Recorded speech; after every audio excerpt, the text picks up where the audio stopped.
Bom, a professora Bruna, ela foi formada também na casa, né, na FMP em 2010, tem residência em clínica médica no HMLJ, é de Laranjeiras esse LJ? Não, é Lourenço Jorge. Lourenço Jorge.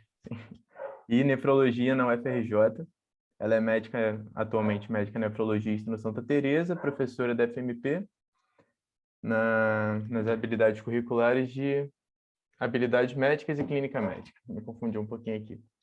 Mas pode começar já, professora. Bom, então, boa noite, né, pessoal? Para mim é um prazer estar vindo aqui dar essa aula para vocês. Faltou colocar aí no currículo que eu também fui ligante, também participei de Liga de Terapia Intensiva, daqui da faculdade, né? E tá voltando, assim, aos pouquinhos, dando algumas aulas para vocês, é realmente um prazer para mim, tá? E gostaria de dizer que durante a aula vocês fiquem à vontade para interromper, para falar se eu estiver falando rápido demais, se estiver confuso, se qualquer dúvida, pode interromper, sem problema nenhum. E mais, eu vou começando a aula, né? Vou explicando algumas coisas e mais para o final a gente vai fazer alguns exercícios que eu vou querer participação. Então, fiquem à vontade para ligar áudio, ligar o vídeo, para a gente poder interagir um pouquinho mais no final, tá? Já falo também aí de antemão, né, deixar avisado que tem muito cálculo, que não é para decorar, não precisa se preocupar com isso agora, o meu objetivo é que vocês entendam, tá? Então, entendam o raciocínio, entendam como que é o dia a dia na interpretação da gasometria e deixa para decorar a fórmula para a prova, né? Na prática, se não decorar, a gente sempre tem a ajuda ali do aplicativo, do celular, da internet.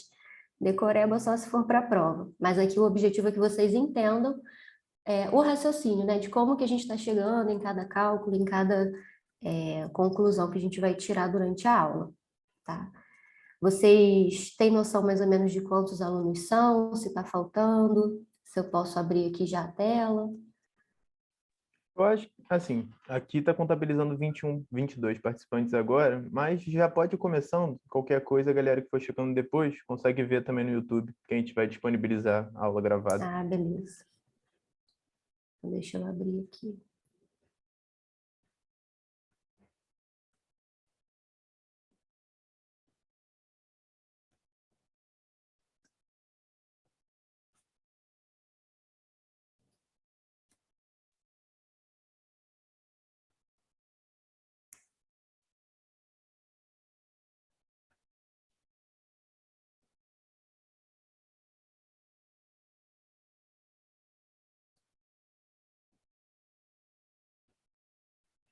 Então, vamos lá, né?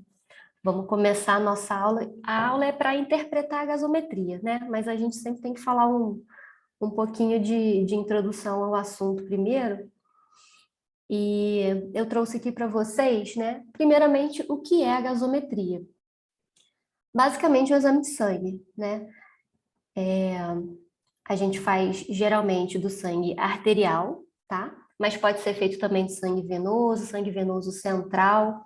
Isso daí vocês vão ver bastante na prática, quando a gente está lidando com pacientes críticos, né? Paciente de emergência, de CTI, de centro cirúrgico. É um tipo de exame que a gente usa diariamente e, dependendo do caso, várias vezes ao dia, né? Então, o exame de sangue, e ele vai fornecer alguns dados para a gente. Quando a gente solicita a gasometria arterial, ele vai nos permitir avaliar várias funções pulmonares, renais, sistema tampão, a hemodinâmica do paciente, porque ele não vem apenas um único valor. Ele vem ali vários dados, né? Quando a gente pede a gasometria, vem tipo uma folhinha, quem já viu na prática, né? Sai no aparelhinho uma folhinha como se fosse aquela de caixa registradora de loja, de mercado. Ele imprime aquela folhinha e ali vem vários dados, né? Ele vai ajudar, então, a gente a medir os gases sanguíneos e a identificar distúrbios ácido-básicos. Basicamente é isso, gases sanguíneos e distúrbios ácido-básicos, tá? E ele pode ser necessário também para o acompanhamento de alguns pacientes com algumas doenças crônicas, pulmonares e renais, principalmente, né? Mas o que a gente mais usa mesmo no dia a dia é no paciente crítico. Então, como é que é feita a coleta da gasometria? Tem essa figurinha aí, né, uma coleta de gasometria arterial, né? Então, como eu falei, a gente acaba usando mais a coleta arterial. Primeiro a gente vai preparar o material. Como é que a gente faz esse preparo? Essa coleta de sangue, ela não é uma coleta como um exame laboratorial comum. Esse sangue ele não pode coagular. Ele precisa estar diluído para entrar na máquina para poder fazer análise. Então a gente vai preparar o material e aí tem umas seringas específicas para a coleta de gasometria que elas já são heparinizadas com uma heparina seca, né? Então é uma seringa própria para gasometria. A heparina é um anticoagulante, né? Ou a gente pode molhar essa seringa com um pouquinho de heparina, né? Só para dar aquela lavada nela por dentro com heparina. A gente não vai preencher a seringa com heparina.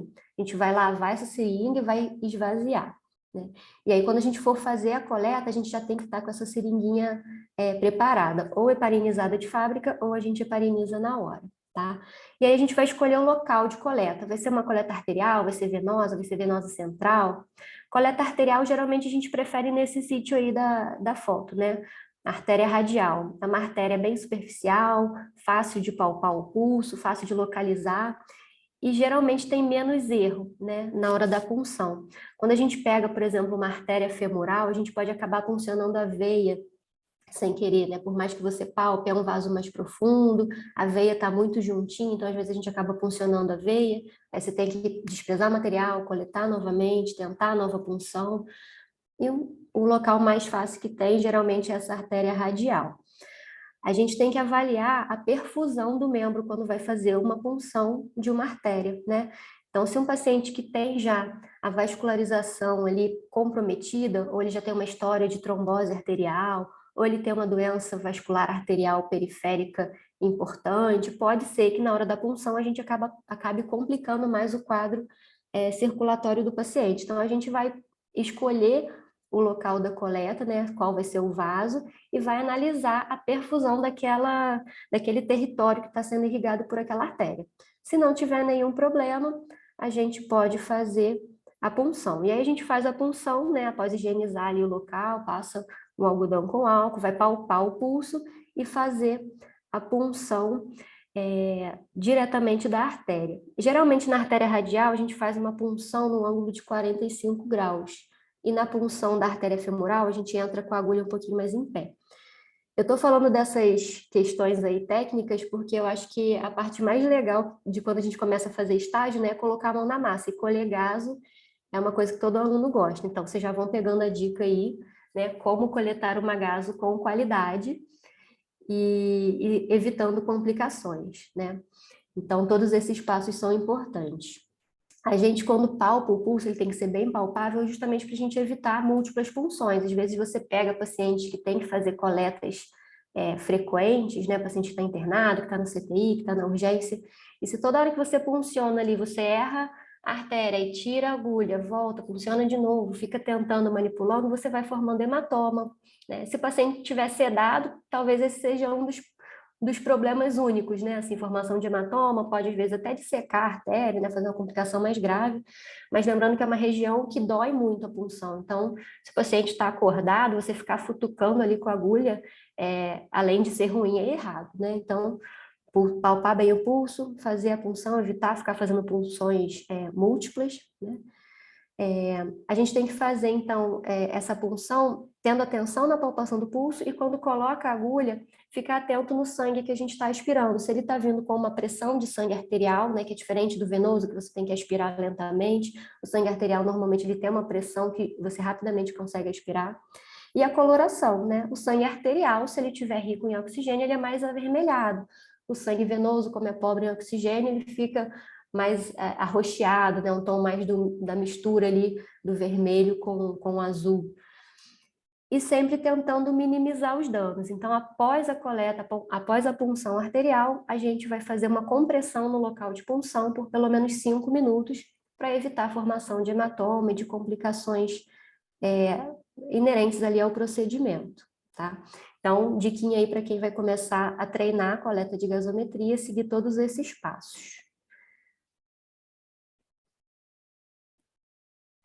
E quais são os dados fornecidos por esse exame? A gasometria, ela pode variar um pouquinho de acordo com a máquina que é utilizada, qual é o setor. Às vezes, dentro do mesmo hospital tem máquinas diferentes, Mas o básico, né, que vem de dado ali na gasometria é o pH sanguíneo, a PCO2, que é a pressão parcial, né, do gás carbônico, que está ali diluído no sangue, o HCO3, que é o bicarbonato, o base excess, que faz parte dessas bases que compõem o sangue, o plasma, a PO2, né, é a pressão de oxigênio que está no sangue, e a saturação de oxigênio. Esses são os dados básicos que vem na gasometria. Algumas também mostram para a gente hematócrito, glicose, alguns eletrólitos, sódio, cálcio, cloro, e o lactato.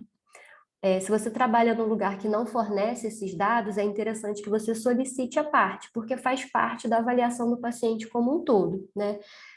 Esses pacientes, depois vocês vão ver mais para frente, para a gente interpretar a gasometria do paciente, a gente precisa também interpretar os eletrólitos, a gente precisa saber como está o lactato, como está a glicose, né? É um exame complementar, vai complementar a avaliação do paciente, e a gente precisa da avaliação dele em conjunto com outros exames complementares também. E aí, o primeiro item lá, né, da gasometria é o pH. Quando a gente tem uma alteração do pH, a gente pode ter uma alteração acima do valor de referência ou abaixo, né? Quando essa alteração ela está acima do valor de referência, a gente chama de alcalose. Quando está abaixo, acidose, tá? Guardem aí essa informação. A gente pode ter também algumas alterações na PCO2, na PO2, na saturação. E essas alterações mostram para a gente que tem algum problema ventilatório. A função ali pulmonar, né, de troca gasosa não está legal. Ou perfusão, né, dos vasos pulmonares, ou troca mesmo alveolar, ou via aérea. Então, pode ter uma alteração de obstrução de via aérea, pode ser uma troca gasosa que lá no alvéolo não está acontecendo direito, porque o alvéolo está com secreção, está com algum líquido, alguma coisa atrapalhando, ou na circulação pulmonar, uma hipertensão pulmonar, uma outra alteração de vasos mesmo. E aí a gente vai conseguir identificar essas alterações ventilatórias através da pressão de gás carbônico, de oxigênio e a saturação. Quando a gente tem alteração na PO2 e na saturação, isso mostra para a gente, né, por exemplo, o oxigênio, né, do paciente, que a gente está lá respirando.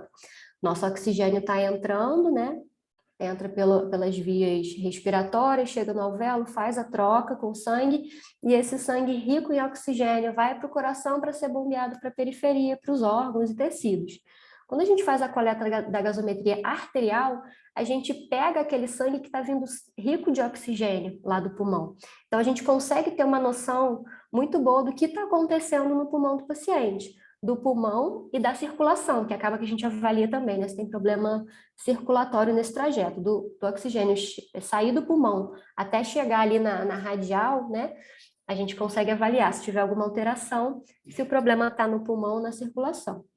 Quando a gente tem alteração da PCO2, né, do gás carbônico, isso fala muito a favor da eliminação, né, mais da eliminação do oxigênio pelos pulmões. Se a gente faz uma gasometria venosa, a gente está pegando aquele sangue que já passou pelos órgãos e tecidos, liberou o oxigênio lá para as células, captou o gás carbônico e está indo levar esse sangue pobre em oxigênio e rico em gás carbônico de volta para o pulmão. Então, para a gente analisar a qualidade ventilatória do paciente, as funções pulmonares e circulatórias, se você for coletar uma gasometria venosa, não vai te ajudar, né? Então, quando a gente coleta uma gasometria venosa, a gente tem que saber o que a gente espera encontrar naquela gaso, porque vai vir todos aqueles dados que eu falei, vai vir pH, PCO2, PO2, saturação, mas eu tenho que saber que aquele sangue é venoso para saber interpretar aqueles resultados. Se eu quero saber a oxigenação, tem que ser arterial. Se eu quero saber troca pulmonar, tem que ser arterial. Algumas situações, né, de paciente que não tem problema ventilatório e eu só quero ver, por exemplo, o bicarbonato do paciente, eu posso até coletar uma gasovenosa, né? Mas aí são outras situações que a gente vai ver mais adiante. Eu tinha comentado também anteriormente sobre gasometria de veia central. Paciente que está com monitorização hemodinâmica, com catéter venoso central, né? Geralmente ele está com a pontinha lá na veia cava superior, a gente consegue pegar aquele sangue da cava superior e fazer algumas análises para avaliar hemodinâmica, ventilação, volemia, alguns dados que a gente consegue ter para monitorização hemodinâmica, e isso vocês vão ver bastante no CTI, gasometria venosa central, tá? Além da gasometria arterial. Mas não é o foco aqui da aula, só estou citando para vocês entenderem porque eu falei anteriormente que existia. E as alterações metabólicas a gente vai identificar pelo bicarbonato e pelo base excess. Bicarbonato é a nossa principal base aí presente, né, no plasma, e o base excess são outras bases que a gente acaba não dosando, mas que estão presentes também no plasma. Se a gente tem um excesso de bases no organismo, geralmente é porque tem muito bicarbonato e outras bases também. Se a gente tem um base excess baixo, que no caso seria o valor de diferença negativo, é porque está faltando bicarbonato ou outras bases. As alterações metabólicas, eu coloquei aí o rinzinho, né, para puxar a sardinha para o meu lado, né, geralmente são controladas pelas funções renais, mas a gente também pode ter perda de bicarbonato, por exemplo, via gastrointestinal, né, pelo trato gastrointestinal, principalmente diarreias volumosas, a gente pode perder bicarbonato, situações de vômitos, né, paciente que vomita muito, faz vários episódios no dia, ele acaba perdendo, né, lembra o que tem no estômago? Ácido clorídrico, ele acaba perdendo ácido, então pode ter algum distúrbio também que não seja o culpado, né, o rim não seja o culpado, pode ter alterações metabólicas também por perdas gastrointestinais, também vou falar um pouquinho melhor adiante. E aí, quando a gente tem alteração de bicarbonato e de base excess, normalmente elas andam juntas e elas mostram para a gente que tem alguma alteração metabólica, tá? Para a gente voltar, né, ali na gasometria, na interpretação, como é que a gente vai ver a clínica do paciente, a gente tem que fazer aí o TBT da fisiologia. Essa aula poderia ter sido na quinta, né? Então vamos fazer só o TB da fisiologia. Para a gente entender por que eu estou falando tanto de pH, né? Na gasometria vem vários dados, mas os mais importantes aí para a interpretação do que está acontecendo no organismo do paciente são o pH, o bicarbonato e a PCO2. O nosso organismo ele precisa ter um pH ali fisiológico entre 7,35 e 7,45 para que as células e tecidos funcionem de forma perfeita, harmônica, sem nenhuma alteração, né? Todo o nosso metabolismo depende de acontecer nesse meio de pH ideal. Se a gente tem um aumento do pH acima do valor, né, ideal ou uma queda e está abaixo do valor ideal, o nosso organismo ele tem que dar conta de reverter a situação, né? Ele tem que trazer esse pH para próximo ali do ideal, próximo do 7,4, que é o pH que as células vão funcionar de forma adequada, porque se ele não fica na faixa de normalidade, as nossas células vão entrar em sofrimento, vão alterar várias coisas ali do metabolismo, né, celular e dos órgãos, e isso não é legal. Então, o organismo tem vários meios de trazer esse pH de volta para o valor ideal, tá? Só para a gente entender, então, a importância aí desses três dados da gasometria, né? O pH, ele é diretamente influenciado pelos valores de bicarbonato e de PCO2. A gente tem essa formulazinha aí, ninguém precisa calcular, se preocupar com ela só está mostrando para a gente essa importância do carbonato e da PCO2, do gás carbônico, para entender, né, por que faz parte da análise da gasometria. Mas o pH, ele é medido pelo exame, então não se preocupem com fórmula, tá? Como eu estava falando, então, quando a gente tem um distúrbio, né, que promova a alteração do pH, o nosso organismo vai dar conta de trazer esse pH de volta para os valores de normalidade. E ele tem vários estágios para poder fazer essa normalização do pH. O primeiro deles é o sistema tampão extracelular. Não sei se vocês se lembram, né? No plasma, vamos pensar assim, é uma solução que tem vários eletrólitos, tem proteínas, tem células, tem várias coisas ali junto, vários elementos, e a gente tem que manter um equilíbrio de pH e um equilíbrio eletrolítico, né? Se a gente tem um excesso de ácidos, a gente tem liberação de íons de hidrogênio, né? H+. Isso para o organismo é muito tóxico, então a gente tem que rapidamente tamponar essas moléculas aí de hidrogênio. Como é que a gente faz isso de forma rápida? com bicarbonato. O bicarbonato está ali no plasma. Se tem muito H+ sobrando, ele vai lá, se junta e forma uma outra molécula que não altera o pH. E essa outra molécula depois vai ser degradada em gás carbônico e água, tá? Vou mostrar também mais à frente essa relação.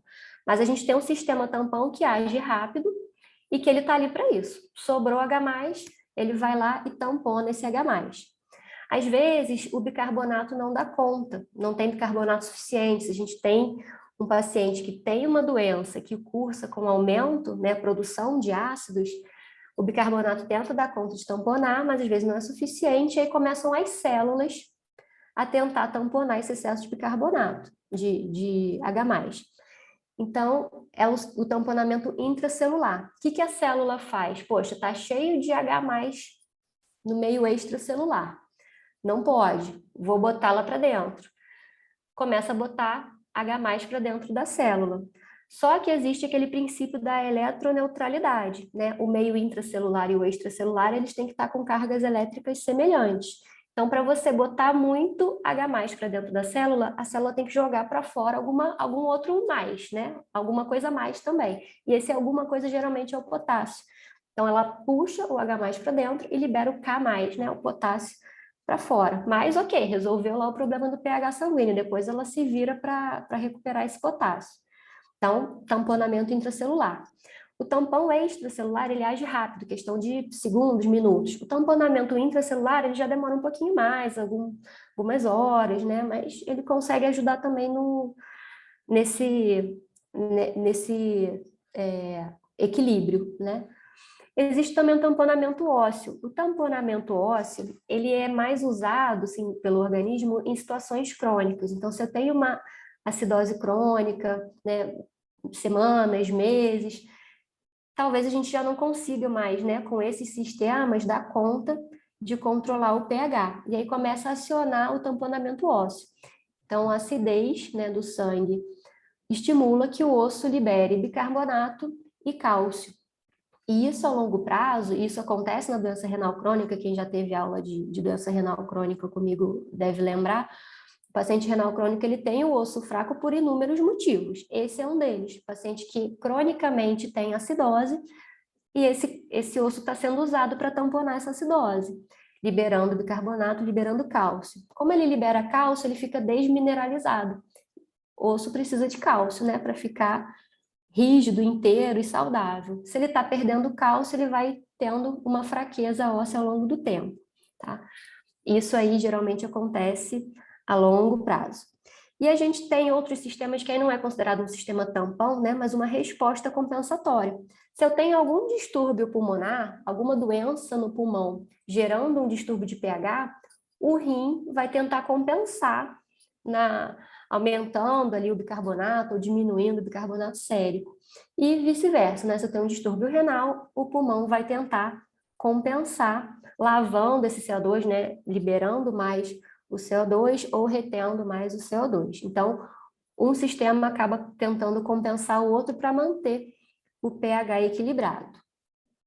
Então, para a gente lembrar aí dessas relações, né? Quando eu tenho um excesso de ácido, excesso de H+, o bicarbonato é utilizado para tamponar, né? Ele vai formar essa molécula de H2CO3, que é uma molécula instável, rapidamente vai se degradar em bicarbonato e CO2, né? E esse CO2 vai ser transportado até o pulmão e vai ser eliminado. Então, se eu tenho alguma alteração que promova aumento da formação de ácidos, eu vou dar conta fazendo tamponamento com bicarbonato e eliminando através do CO2. Né? E essa, como vocês veem na formulazinha, né, tem a seta de ida e volta. Né? Então, essas moléculas elas vão caminhando conforme a necessidade. Se eu tenho uma alcalose, né, eu tenho um excesso de álcalis, que no caso bicarbonato pode ser um deles, eu preciso neutralizar esse excesso com H+, então eu faço o inverso. Né? Esse caminho das fórmulas, eles vão conforme a necessidade do organismo. Lembrando que os rins fazem a eliminação ou a reabsorção do bicarbonato. Então, se a gente tem um excesso de bicarbonato no organismo, pode ser que seja ali o motivo renal. Esse rim está reabsorvendo muito bicarbonato. Ou se eu tenho um déficit, pode ser que o rim esteja eliminando esse bicarbonato, esteja retendo H+, né? E a mesma coisa acontece com o pulmão. Eu tenho lá um excesso de CO2, esse pulmão não está conseguindo eliminar o excesso de gás carbônico. Ou, por algum motivo, ele está com uma hiperventilação, o paciente está respirando muito rápido e está eliminando demais esse gás carbônico e a EPCO2 vai cair. Então, lembra da função desses dois órgãos e que eles estão interligados nesse controle do pH sanguíneo. Vamos falar um pouquinho agora de distúrbios ventilatórios. Se alguém tiver alguma dúvida, gente, foi só uma revisão mesmo aí da fisiologia. Acredito que vocês tenham tido isso há muito tempo, mas a gente dá uma revisada, tá? Para poder seguir adiante na interpretação da gaso, mas se tiver dúvida, pode interromper. A gente vai começar a falar um pouquinho agora dos distúrbios ventilatórios, tá? Como eu já antecipei um pouquinho ali para vocês, quando a gente tem um distúrbio ventilatório, o problema está no funcionamento dos pulmões, a gente vai ter alteração da PO2, da saturação e da PCO2. Então, a pressão parcial de oxigênio lá nos meus vasos arteriais, ela pode estar aumentada ou diminuída, né? Ou normal. Mas se ela tiver algum distúrbio, aumentada ou diminuída. Então, quando a gente tem uma PO2 elevada, a gente fala que ela está em hiperóxia. Se ela está diminuída, hipóxia. Geralmente a gente usa o valor de 80 como referência, mas lembra que tem que considerar a PO2 ideal, que varia um pouquinho de acordo com a idade do paciente. E a gente faz a avaliação da PO2 em conjunto com a saturação, né? O oxigênio ele é transportado pela hemoglobina, mas ele tem uma parte de oxigênio que é transportado diluído no sangue. Então, a gente faz essa avaliação em conjunto. E a gente tem também a avaliação da PCO2. Não basta o pulmão captar oxigênio, ele tem que eliminar gás carbônico.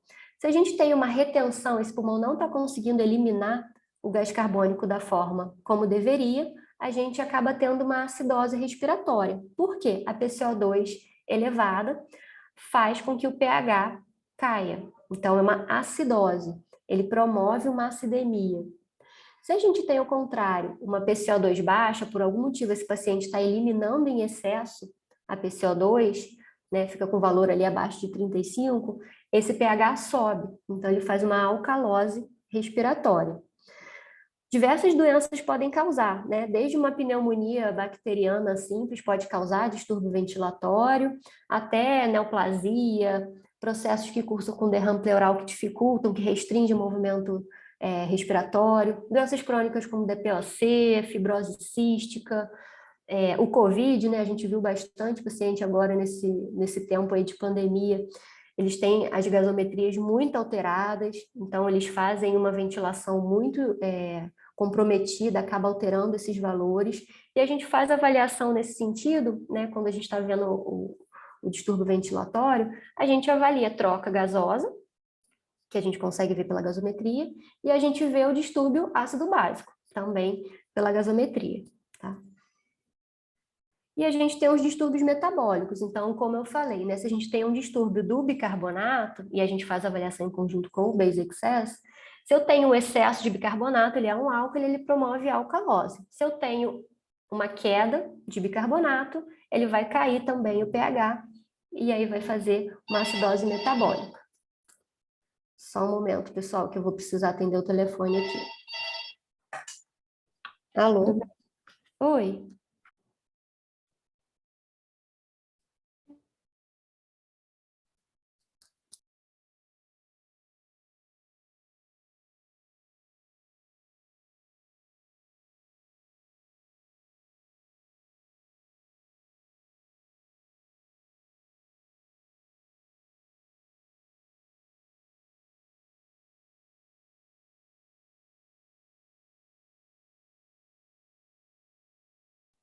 Tá tudo bem aí, professor? Você tá mutado. Tá Agora tudo bem, foi, tudo agora foi. certo. Eu já avisei os meninos, acho que não avisei para todo mundo, né? Depois que todo mundo entrou, eu estou no plantão, pedi para me chamarem só se fosse urgência, urgentíssima, não era, mas acontece. Bom, Então vamos lá. A gente falando então dos distúrbios metabólicos, né? A gente vai olhar para o bicarbonato e para o base excess. Quando a gente tem um excesso de álcalis, alcalose. Se a gente tem um déficit, acidose.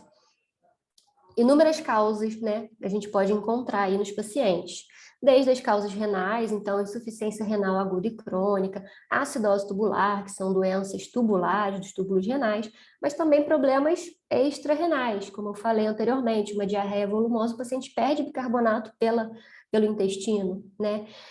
Ele pode, no momento ali de vômitos muito volumosos, perder ácido clorídrico.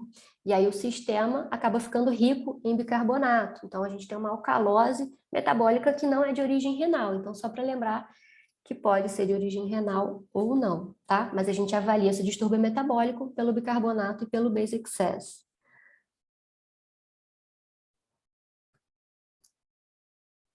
Então, vamos falar um pouquinho agora de acidose. A acidose, então, como eu falei, pH abaixo de 7,35.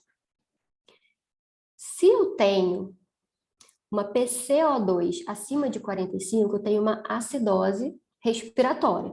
A PCO2 traz esse pH lá para baixo, eles são inversamente proporcionais, né? Então, se eu tenho uma PCO2 muito alta, eu tenho um pH baixo, tá? Quando a gente tem uma situação de acidose respiratória, o meu organismo, através daqueles mecanismos compensatórios, vai tentar trazer esse pH para cima. Como é que eu faço o pH subir? Aumento o bicarbonato. Então, o meu rim vai tentar reabsorver bicarbonato do organismo. Aquele bicarbonato que ele talvez eliminasse na urina, porque estaria em excesso, ele não vai deixar esse bicarbonato embora, ele vai começar a reter esse bicarbonato para compensar e fazer o pH subir e trazer ele para próximo da faixa de normalidade.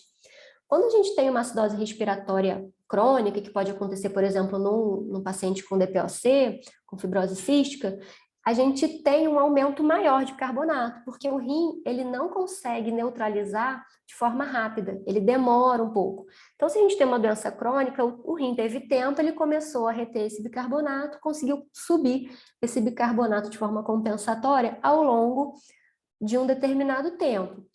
Se eu tenho uma acidose respiratória aguda, como num broncoespasmo severo, ou num COVID, que o paciente deu entrada grave, às vezes o rim ainda não deu tempo de compensar esse distúrbio, ele compensa com um aumento um pouco mais discreto do bicarbonato, tá? Então, o rim vai sempre tentar reabsorver bicarbonato para que ele suba no sangue e traga o pH para cima, melhorando esses valores. Lembra que o importante é ter o pH compensado, porque é o pH que vai alterar o funcionamento de célula. Então, o organismo tenta dar conta ali, ele vai mudar os valores de bicarbonato, PCO2, para trazer esse pH para o que ele quer, né? Se eu tenho um distúrbio respiratório, o rim vai tentar compensar. O rim não consegue compensar rapidamente, porque ele depende de mecanismos ali que podem levar de horas até dias para fazer a compensação completa, né? Por isso que tem essa questão aí de agudo e crônico. E se eu tenho uma acidose, mas na verdade é o bicarbonato que está baixo? Então, eu vou falar que é uma acidose metabólica, tá? E aí o pulmão também tem uma resposta compensatória para me dar. Se o problema está lá no rim, o pulmão vai tentar dar conta de trazer esse pH para a normalidade. E aí ele vai fazer uma redução na PCO2. Como é que a gente reduz a PCO2? A gente tem que reduzir PCO2 para o pH subir, lembra? Como é que a gente reduz PCO2? A gente joga esse gás carbônico para fora. Então, a gente vai hiperventilar, fazer uma taquipneia, né? Isso estimula o centro respiratório lá no sistema nervoso central. Às vezes o paciente faz, inclusive, aquela respiração de Kussmaul, né? Que vocês lembram lá da semiologia. Uma hiperventilação, uma taquipneia, uma dispneia, para tentar eliminar esse excesso no caso não, né? Eliminar o CO2, que às vezes nem está em excesso, mas para tentar puxar o pH para cima de novo, né? Tentando compensar a acidose metabólica. Como é que esse paciente se apresenta clinicamente? Aqui a gente está fazendo a aula ao contrário, né? A gente pegou a gase para depois ver o paciente. Na realidade, a gente primeiro vê o paciente, depois a gase, mas tudo bem. Esse paciente, ele vai se apresentar para a gente com sinais muito inespecíficos, né? Uma acidose, o paciente pode ter náusea, vômito, um ataque de espineia, que aí você já começa a suspeitar, né? Esse paciente está hiperventilando, tá ataque apneico, o que será que está acontecendo? Mas ele pode ter alterações mais graves, né? Ele pode ter alteração cardiovascular, hemodinâmica. A acidose, ela diminui o limiar arritmogênico, então o paciente pode fazer arritmia com mais facilidade, diminui débito cardíaco, né? Diminui a força de contratividade do músculo cardíaco, faz venoconstrição e vasodilatação arterial, então a hemodinâmica do paciente fica toda alterada. Ele reduz resposta às catecolaminas, então às vezes o paciente está hipotenso porque ele está com vasodilatação arterial, está com débito cardíaco reduzido, a gente precisa fazer uma amina vasoativa para o paciente, e pelo fato dele estar com acidose, ele não responde bem ao medicamento, né? Então isso aí também vai fazer parte do dia a dia de quem acompanha o paciente crítico. E com isso, né, a alteração hemodinâmica reduz perfusão de órgãos, principalmente rins e fígado. Alterações respiratórias, geralmente nesse sentido de hiperventilação e fadiga respiratória.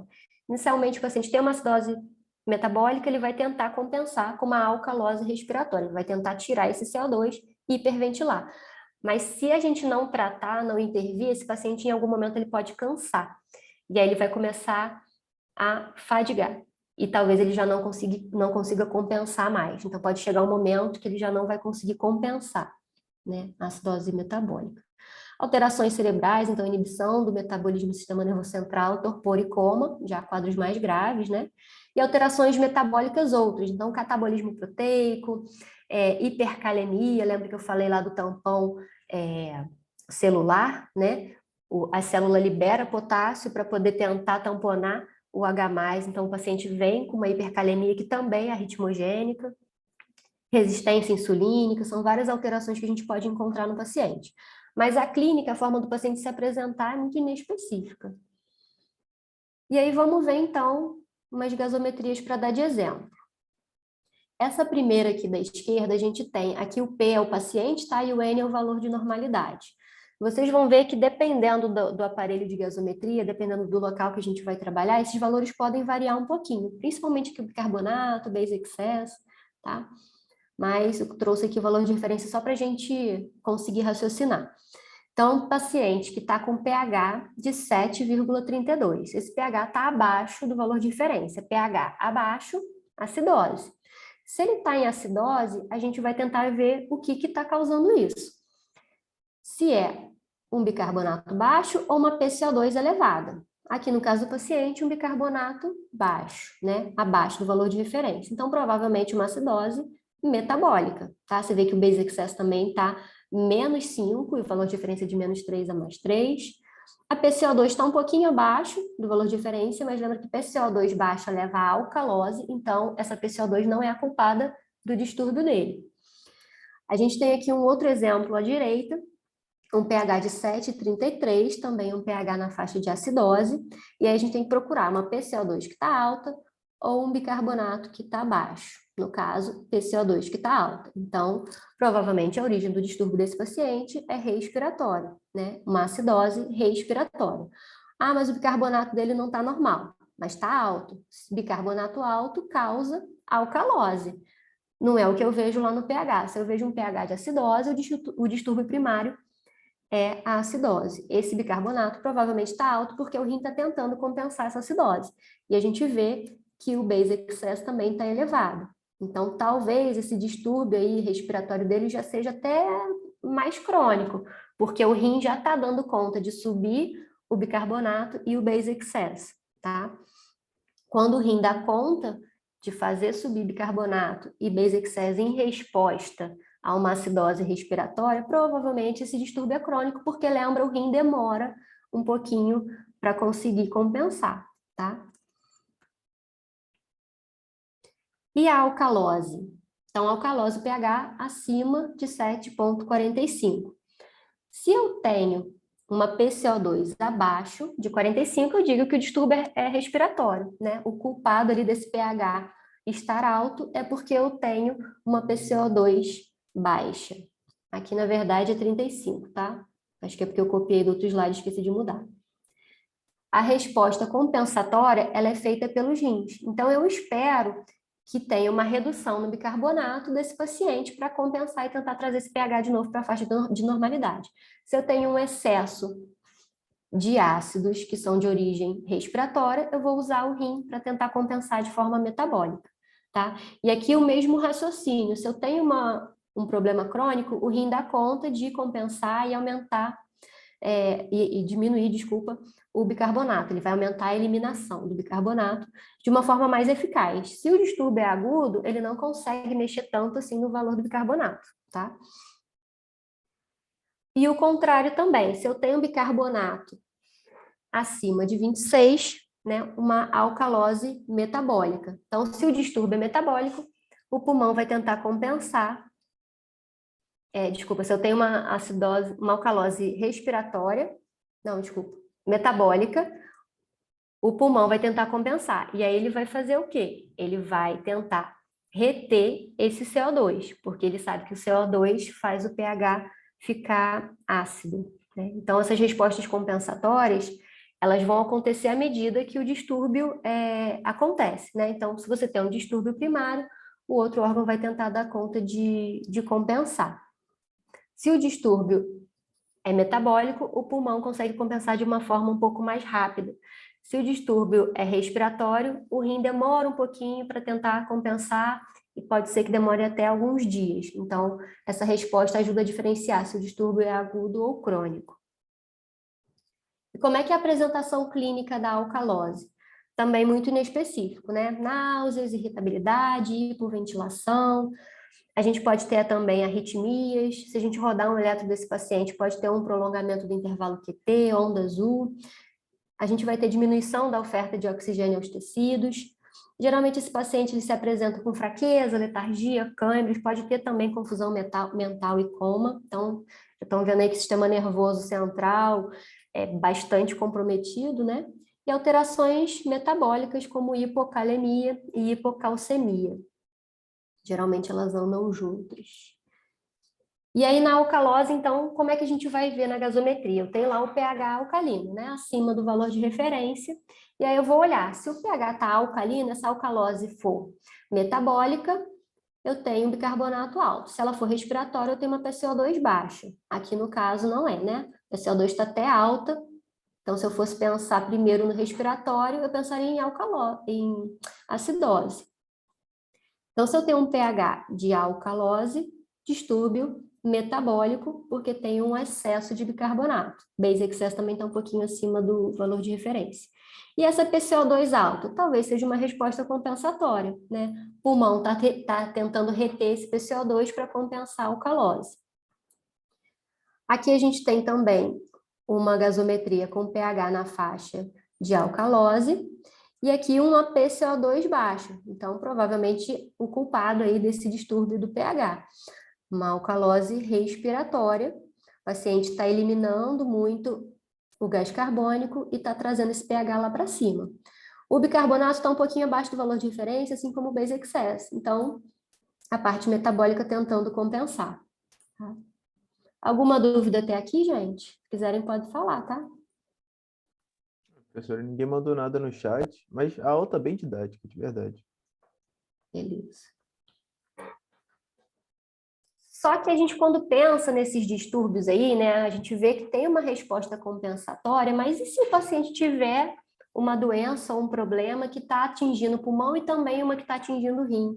Ou ele está com diarreia, ele está eliminando bicarbonato, ele está ficando com uma acidose metabólica, mas o pulmão dele não está dando conta de compensar. Então, o paciente ele pode ter distúrbios mistos, né? Nada impede do paciente ter problemas outros, né? E simultâneos. Para a gente saber se aquela alteração é um distúrbio secundário e, portanto, um distúrbio misto, ou se é só uma resposta compensatória, a gente precisa fazer mais continha, várias continhas na aula, né? Então, vamos lá. Como é que a gente faz essa continha? Voltando lá naquela gasometria, eu tenho um pH de acidose, 7,32, é uma acidose metabólica, eu tenho déficit de bicarbonato, e eu tenho uma PCO2, né, que está um pouquinho baixa. Pulmão tentando compensar a acidose metabólica. Será que ele está tentando compensar ou será que é uma alcalose respiratória associada? Aí a gente faz a conta. A PCO2 esperada, numa acidose metabólica, a gente usa essa fórmula, tá? 1,5 vezes bicarbonato mais 8. Então, boto lá o bicarbonato dele de 16, eu lanço na fórmula, faço essa continha e eu chego ao valor de 32. Esse valor que eu encontrei é o quanto eu esperaria de PCO2 num pulmão que está compensando bem o distúrbio. E aí eu vejo lá gaso, PCO2, 32. Acabou que deu o mesmo valor, né? Mas poderia dar entre 30 e 34. A gente tem um intervalozinho aí de tolerância, de 2 para mais e 2 para menos. Então, se desse 30, 31, 32, 33, 34, beleza. A PCO2 está alterada, porque o pulmão está compensando a acidose metabólica. Então, é um distúrbio simples, puro, né? É só uma acidose metabólica. Já se eu tenho, né, nesse outro exemplo aqui, um paciente com pH de acidose, também uma acidose, mas aqui respiratória, tem uma PCO2 elevada, um bicarbonato elevado tentando compensar e um basic excess também elevado. Eu vou jogar lá na fórmula. Numa acidose respiratória, e aqui eu já entendo que é crônica porque o base excess também já está alterado, o bicarbonato está bem elevado, e eu sei que eu só consigo essa resposta metabólica com o tempo, né? É um distúrbio provavelmente crônico. Claro que isso, gente, estou falando interpretando gaso, mas a gente também vê a história do doente, o quadro clínico, o diagnóstico etiológico dele, né? Provavelmente um distúrbio crônico. Então, eu vou fazer aquela continha que eu coloquei lá anteriormente. Para cada 10 milímetros de mercúrio da PCO2 que está acima de 40, eu tenho que somar 4 no bicarbonato. Como é que eu faço isso? Eu tenho uma PCO2 de 60. Quanto que ela está acima de 40? Ela está 20, ou seja, 2 vezes os 10, né? Que eu tenho que subir ali. Então, eu tenho que fazer 2 vezes o 4, né? Do incremento do bicarbonato, e somar lá no bicarbonato, que seria o ideal, que em torno de 24, a faixa de normalidade de 22 a 26, a gente pega o valor médio.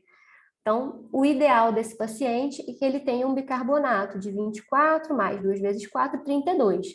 E aí, quando eu vou jogar lá na fórmula, eu posso colocar uma tolerância mais 2 ou menos 2, e eu vejo que o paciente está com 38. Então, mesmo se eu botasse um intervalo ali de tolerância de 34, ainda assim o bicarbonato desse paciente está acima do que eu esperaria de resposta compensatória. Então, provavelmente, esse paciente tem também uma alcalose respiratória. Então, ele tem uma acidose respiratória e uma alcalose metabólica, né? Ele tem 2 distúrbios.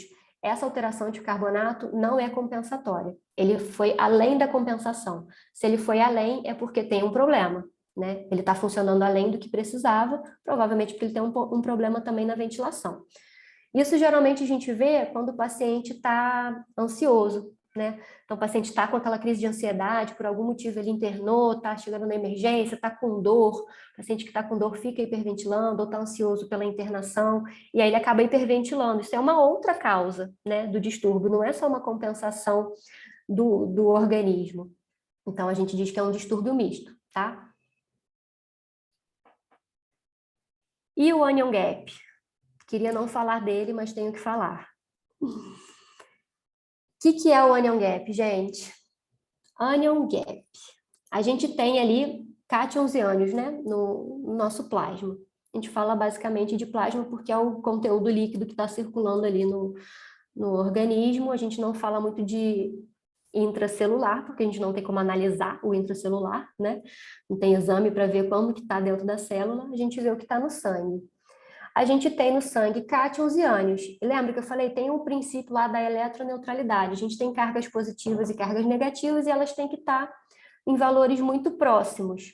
Isso acontece fora da célula e dentro da célula. A gente tem a eletroneutralidade, né? E a gente tem também entre os meios intra e extracelular. Mas aqui eu estou falando só do extracelular do plasma. No plasma, o meu principal cátion é o sódio, né?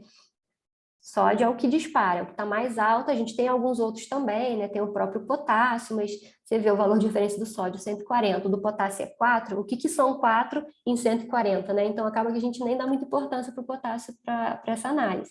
Mas, enfim, tem outros. E ânions também. Qual é o principal? É o cloro. Olha lá o valor de referência do cloro de normalidade, em torno de 105. Então, ele é o que predomina de carga negativa. Mas a gente tem o bicarbonato, que também é uma carga negativa importante. Quando a gente está falando de distúrbio ácido básico, o bicarbonato é super importante, né? Vocês já viram aí anteriormente. E a gente tem o anion gap, que seriam alguns outros ânions que estão ali no sangue que a gente não vai dosar, não vai incluir na fórmula. Existem proteínas, outros eletrólitos que têm carga negativa, que a gente poderia incluir ali, mas para facilitar, a gente coloca tudo num pacote só. Esse pacote é o anion gap.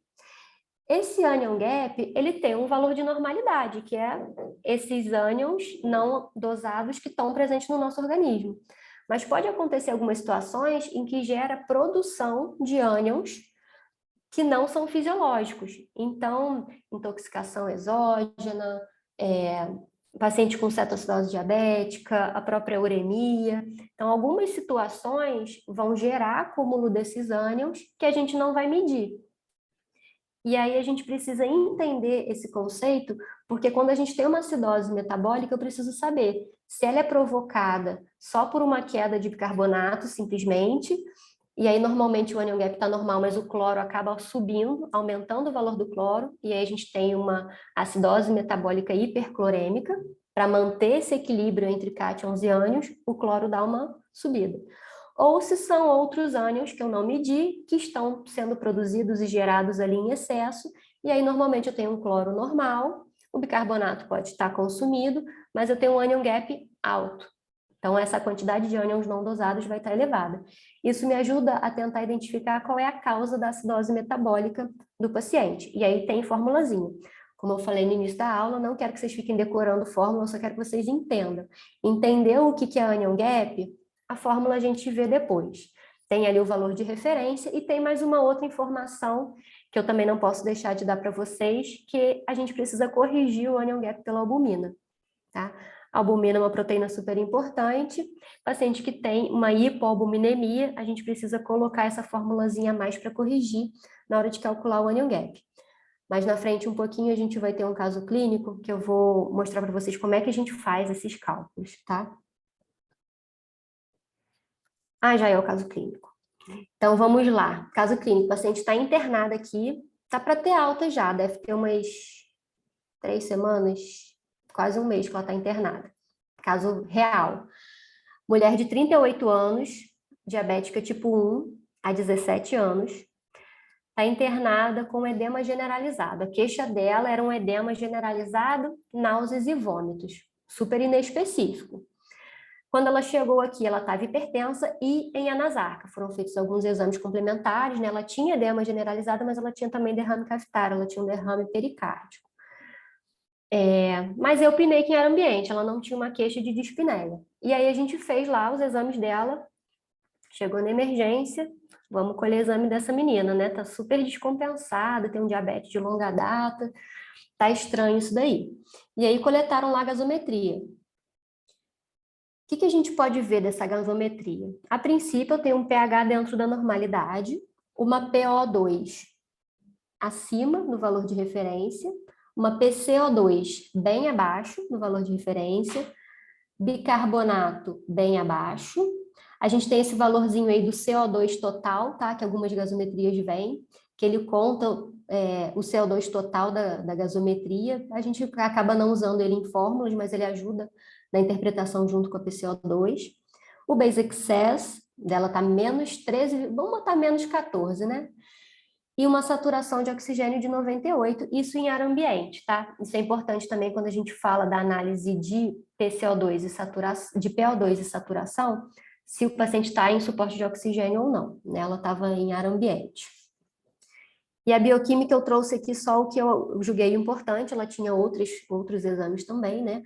Mas uma glicose, uma glicemia de 523, ureia de 120, creatinina de 5,8, albumina de 2,4, sódio de 135, potássio de 5,3, cloro de 98 e lactato de 1,5.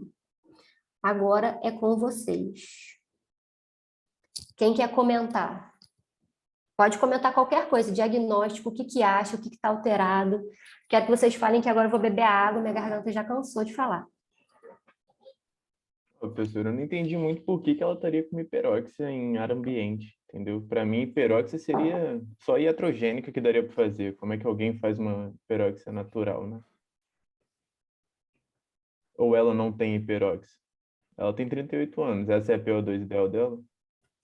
Pois é, a gente teria que calcular pela idade para saber se de fato é uma hiperóxia e saber se essa coleta de gasometria demorou, né? Porque a paciente chegou, foi solicitada, ela estava em ar ambiente. Será que quando o laboratório chegou para fazer a coleta, ela já estava com oxigênio? Isso a gente não sabe. Então, a princípio, ela tem uma saturação normal, e uma PO2 acima do valor de referência do laboratório. Se a gente calcular a PO2 ideal dela, provavelmente não é 112, né? Mas fica aí a dica de calcular a PO2 ideal. Mas pode ser que ela tenha uma hiperóxia sim, às vezes estava com suplementação de oxigênio na hora que o laboratório chegou lá para coletar. Mas esse é um diagnóstico que a gente tem que ver, né? Vai mostrar para a gente alguma coisa sobre ventilação. Ela também não tem nenhum distúrbio alcalótico nem acidótico, né? Ela não... pH tá O normal. pH tá normal, né? Ela tá com a PCO2 alterada, baixa, né? O bicarbonato também. Alguém quer falar aí? A glicose está muito aumentada, né? A glicemia. Sim.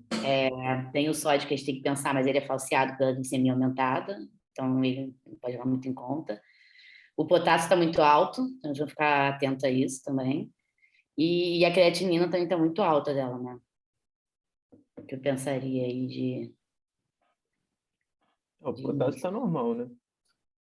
Não, o potássio tá um pouco... tá normal, 5,3, né? 5,5, A ureia está alta. A gente pode pensar numa lesão renal, mas essa hiperglicemia dela aí deve ter alguma coisa a ver com esse quadro, né?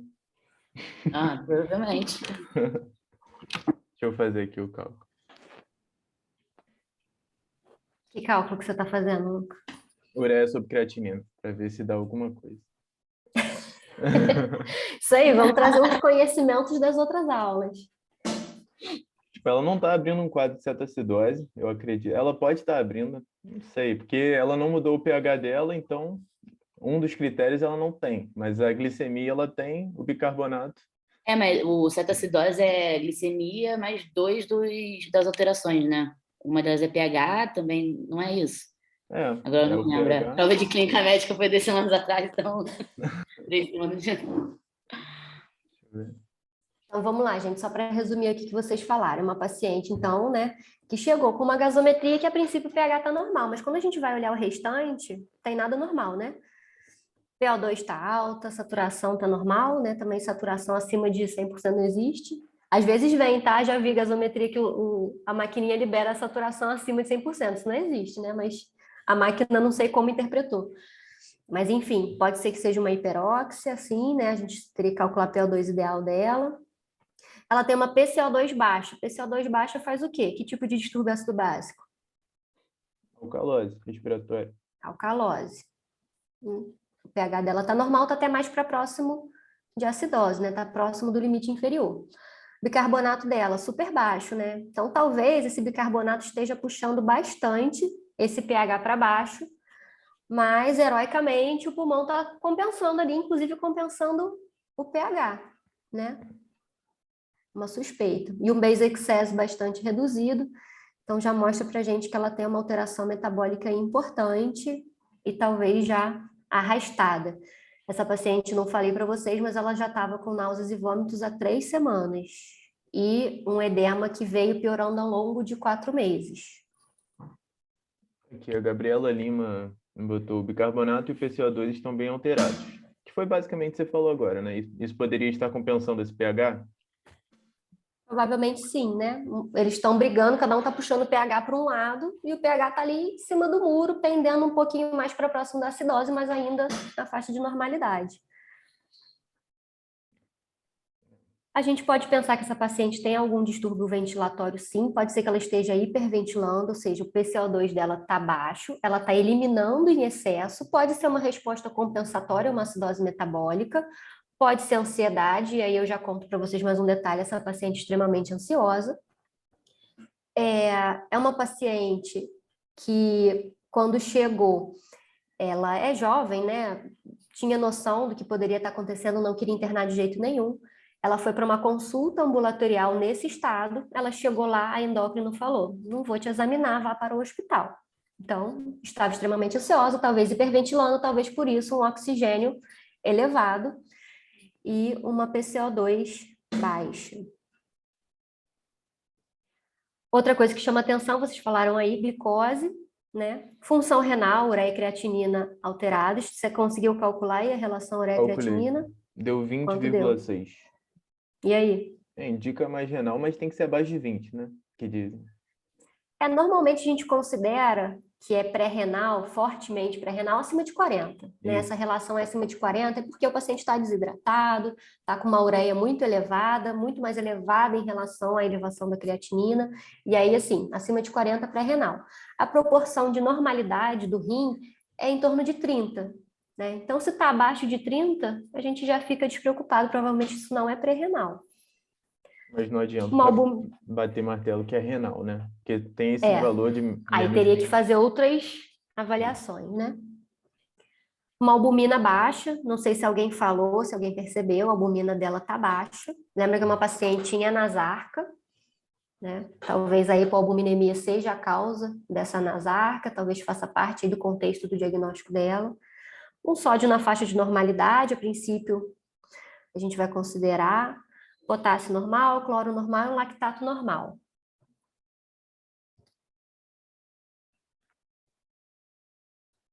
E aí, vamos falar do distúrbio dela? Trouxe a gasometria um pouquinho maior. A gente já falou tudo, né? Eu achei que vocês não iam falar da PO2, mas já falaram tudo. Lembrando aqui, então, da gente calcular, né? Qual é a PCO2 esperada num paciente que tem uma acidose metabólica? Eu estou considerando aqui como uma acidose metabólica sendo um distúrbio primário, embora o pH esteja normal, porque ela tem um bicarbonato muito consumido, tá? Mas ela não tem acidose, ela tem um pH normal, mas ela tem um bicarbonato consumido. Então, se ela tivesse um pH baixo, eu iria fazer ali a conta para saber minha PCO2 esperada. Usando aquela formulazinha que eu já mostrei lá para vocês anteriormente, eu tenho uma PCO2 de 24. Quanto é que está a PCO2 da paciente? 19.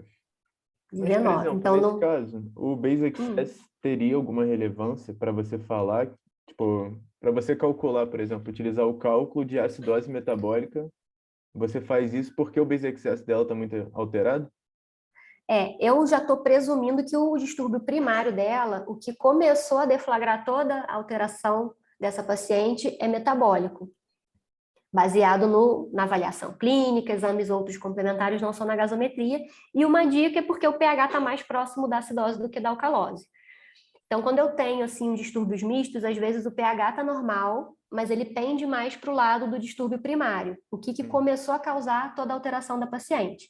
Eu tenho um pH mais próximo de acidose, então eu vou julgar que essa paciente tem uma acidose metabólica. E aí, quando eu vou fazer o cálculo da acidose metabólica, nem importa o base excess. A gente usa isso quando eu tenho um distúrbio respiratório para saber se a compensação renal é crônica ou aguda. Tá? Nesse contexto aqui, eu nem preciso olhar para o base excess. Então, eu faço a continha ali da PCO2 esperada, poderia ser entre 22 e 26, e a PCO2 dela está 19. Então, essa paciente, provavelmente, ela tem uma acidose metabólica, uma alcalose respiratória, e juntando tudo, o pH ficou no meio do caminho. Ele não alterou o pH. Então, eu interpretaria como essa gasometria. Ela tem um pH compensado, mas ela tem uma acidose metabólica, uma alcalose respiratória e uma hiperóxia. Tá? É o que eu conseguiria tirar de conclusão desse exame inicial dela. E o onion gap? E tem que voltar com os numerozinhos. Eu decorei tudo aqui. Pô, gente, falei que tinha que decorar no início da aula. Vamos lá. Lembrando, o anion gap precisa de sódio, bicarbonato e cloro, né? Então, tá aí a formulazinha, ninguém precisa decorar nada, a gente olha no aplicativo, na internet, eu preciso que vocês entendam. Por que que eu preciso calcular o anion gap? Porque ela tem uma acidose metabólica. Eu preciso saber se essa acidose é hiperclorêmica ou se são outros ânions que eu não medi que estão causando essa queda do pH. E aí eu coloco lá na fórmula. Então, ela tem um sódio de 135, um bicarbonato de 11 e o cloro de 98, fazendo a continha dá 26. Valor de referência em torno de 10 a 12. Então, ela tem um anion gap aumentado. Só que lembra aquela paciente... Oi? Não precisaria corrigir o sódio por causa dessa glicose? A princípio, eu não corrigi para facilitar a conta. Ele muda muito pouco, né? Entendi. Você viu que o anion gap dela, o valor de referência é 12 e está 26. E aí eu vou corrigir pela albumina. Lembra que eu falei que o anion gap precisa ser corrigido pela albumina? É uma paciente que estava com uma hipoalbuminemia, e aí corrigindo, olha para quanto que vai o anion gap dela, 31. O valor de referência é 10, 12. Então, mesmo que eu corrigisse o sódio, eu ainda assim teria uma acidose de anion gap aumentado, tá? Trouxe essas continhas para vocês lembrarem que é importante na interpretação para a gente fazer todo o conhecimento, né, da gasometria, ela ajuda a gente a entender como que o organismo dessa paciente está funcionando e já nos guiar aí para uma causa desses distúrbios.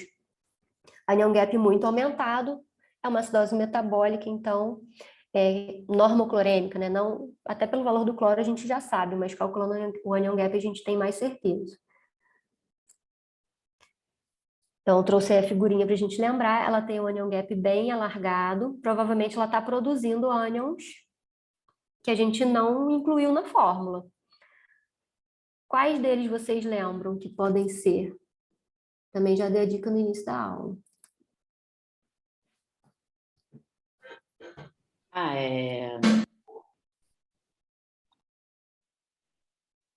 Gente, fugiu o nome do...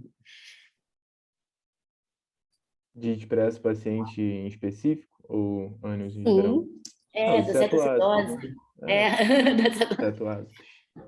cetoácidos, né, são ânions que a gente está incluso ali no anion gap, que a gente não dosa. A gente pode até dosar depois para confirmar o diagnóstico.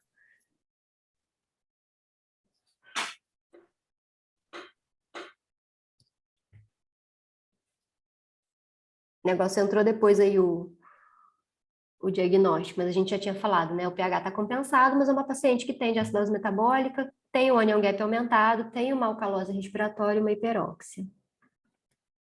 E aí, gente, qual a causa?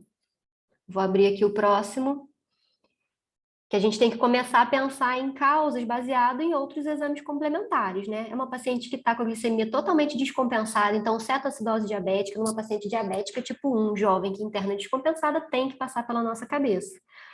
Disfunção renal, tá lá na cara, né? Será que isso aí é porque a paciente está urêmica, está com uma insuficiência renal aguda, né?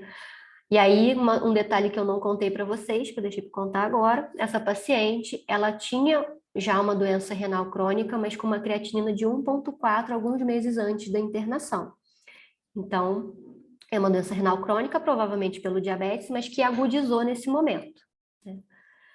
E essa agudização pode ser a causa da acidose metabólica dela, de anion gap elevado.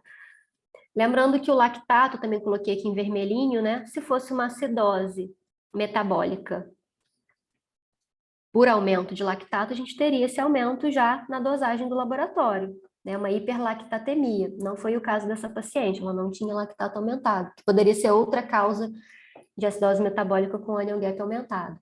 E ela tinha um EAS com corpos cetônicos aqui, michuruca, né?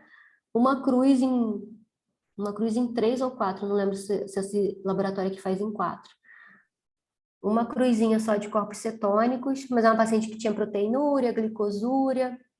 O EAS dela mostrava pra gente bastante descompensação.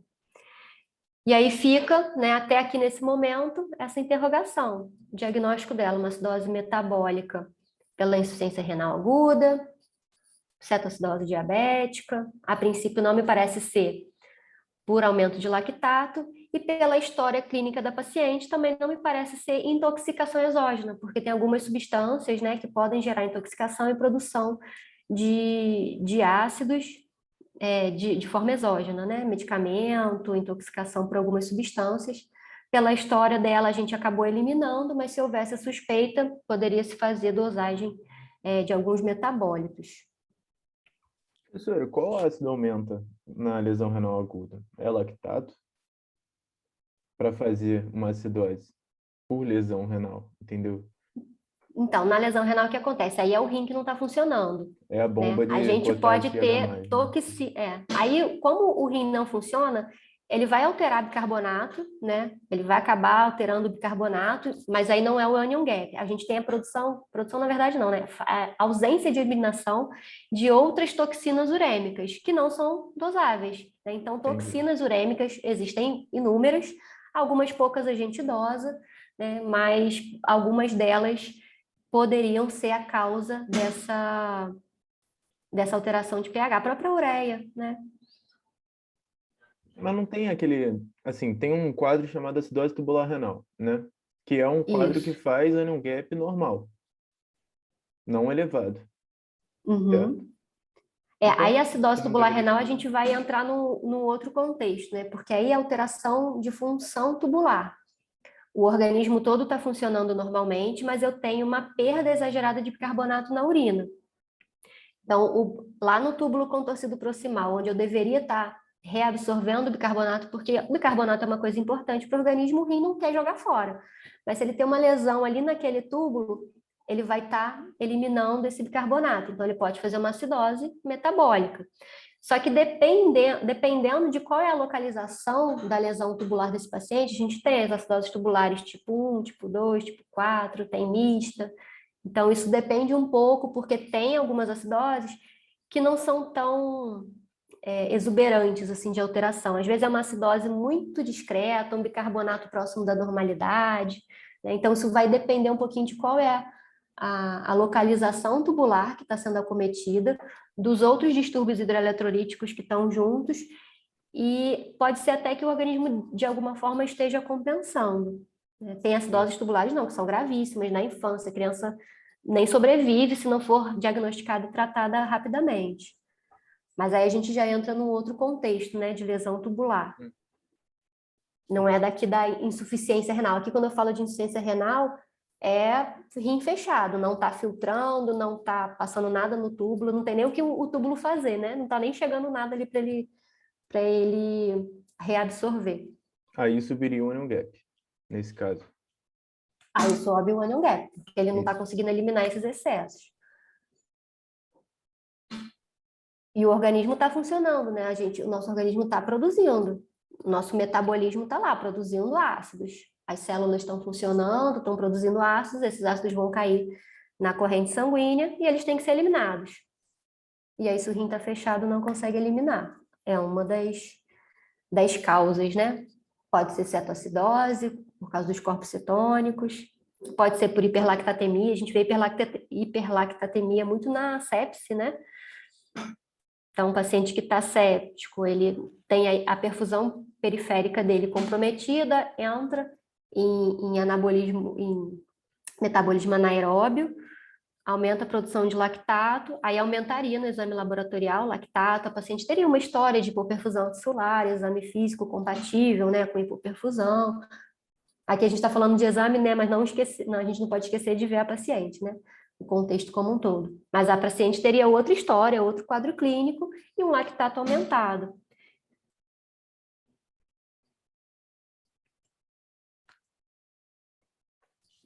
Ok, gente, eu trouxe esse casinho para a gente exercitar, vocês verem como é que a gente aplica as fórmulas, qual é o contexto, aula interpretação de gasometria, né? A gente não interpreta só a gasometria, a gente pega o paciente, faz exame físico, colhe história, pede os exames complementares e a gente precisa de outros exames além da gasometria. Mas quando a gente tem uma gasometria ali na nossa mão e a gente vai ter várias, né? Tem paciente que faz várias gasometrias ao longo de um dia ou ao longo da internação, a gente vai vendo a mudança. Conforme o paciente vai sendo tratado, esses distúrbios eles vão normalizando, ou às vezes a gente pesa na mão do tratamento e compensa além do que precisava, e aí a gasometria vai sendo feita de forma seriada para a gente acompanhar isso. Espero que não tenha ficado uma coisa muito decorativa, assim, decorativa no sentido de decoreba, não decorativa de decoração. Que vocês não tenham ficado preocupados em decorar. Eu queria que vocês entendessem mesmo o conceito, porque não adianta decorar agora e daqui 1 mês, 2 meses, 3 meses só for pegar uma gasometria na mão para interpretar. Não vai lembrar de nada e não vai saber nem aplicar o conhecimento. Então, entendimento, né? Como que faz uma gasometria, por que é importante, é feito muito, é feito pouco, essa coisa da prática eu queria trazer um pouquinho para vocês.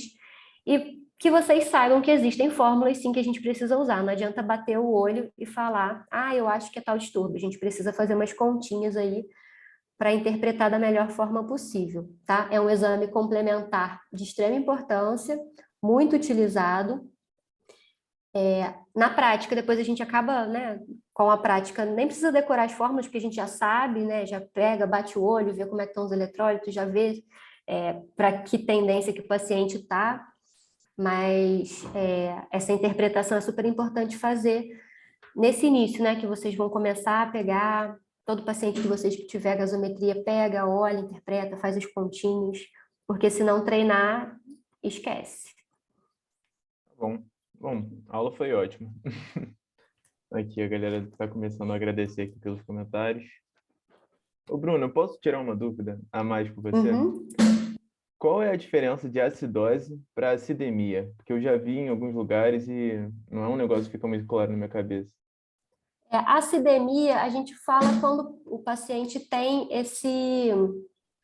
essa tendência, né? Ele tem uma tendência a ter acidemia. A acidose é o diagnóstico. Você falou acidose metabólica, acidose respiratória, é o nome do diagnóstico, né? Mas ele pode estar com o sangue ácido e a gente ainda não tem o diagnóstico, e aí a gente acaba usando mais a palavra acidemia, né? Um sangue que está ácido. Mas na prática isso não vai fazer diferença, né? O paciente está com pH baixo, acidose, e aí você vai dizer se é metabólico, se é respiratório, se está compensado ou não. Isso vai vir o depois, né? A gente às vezes fala acidemia para tentar diferenciar, mas na prática isso não faz diferença nenhuma, não se preocupe com isso. Tá. Bom, alguém mais aí tem alguma dúvida? Aproveitar aqui que a professora... Aproveita que o telefone não tocou de novo. Isso, não foi chamada ainda para o plantão aqui. Ó, professor, eu tenho mais uma, só para não ficar muito... É porque eu vim com algumas dúvidas preparadas para essa aula. Isso aí, tem que vir assim... preparado, gostei. Então, a minha dúvida é, por exemplo, chega um paciente, você vê na gasometria que, sei lá, está com uma acidose importante, de 7,2, vamos dizer. Não sei se isso é tão relevante, não é tão importante. Só que ela está assintomática. Nesse caso, a gente não trata, certo? A gente trataria só a causa básica.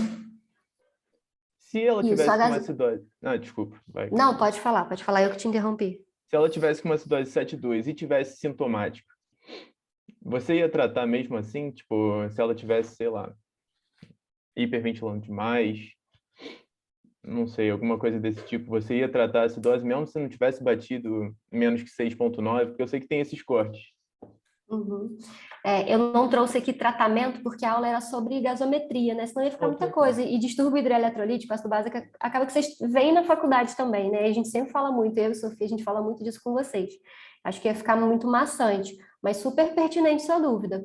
A gente fala muito que a gente vai tratar uma acidose metabólica se tem risco de vida. E a gente sabe que esse risco é num pH abaixo de 7,15, um bicarbonato abaixo de 10, mas às vezes é isso que você falou. É um paciente que tem o pulmão bom, ele está hiperventilando, mas ele está hiperventilando há 12 horas e você vê que ele está começando a cansar.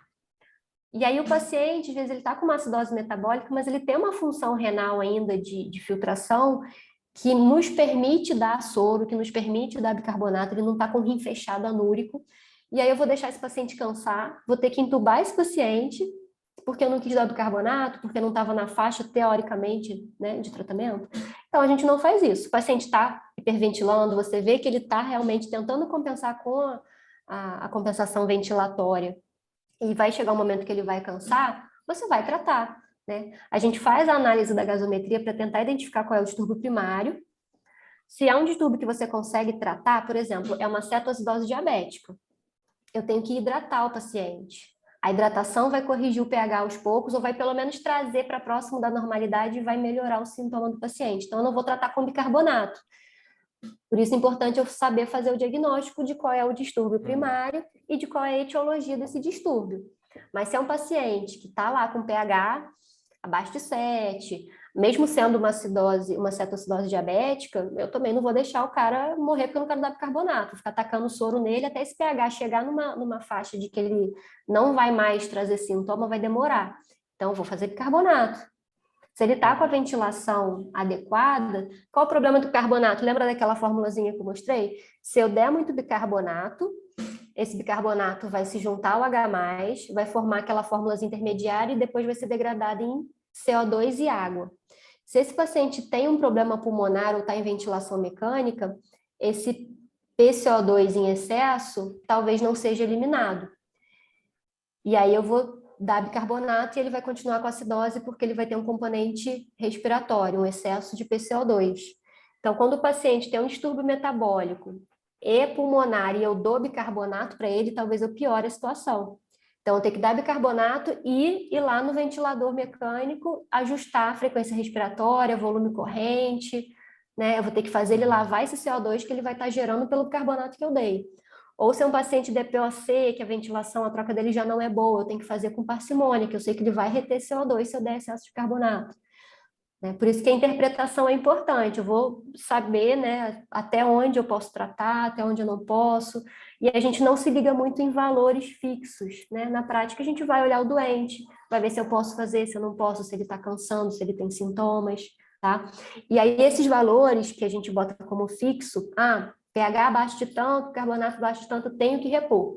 Isso é num quadro que já é grave, né? Isso aí não tem dúvida, todo mundo iria repor, né? A dúvida fica, né, nesses casos que são mais intermediários, e aí vai da avaliação clínica. Isso aí vocês vão ganhar experiência com o tempo, né? Tá certo. Não é a faculdade que vai dar essa experiência para vocês, já adianto. Mas todo mundo vai dar plantãozinho,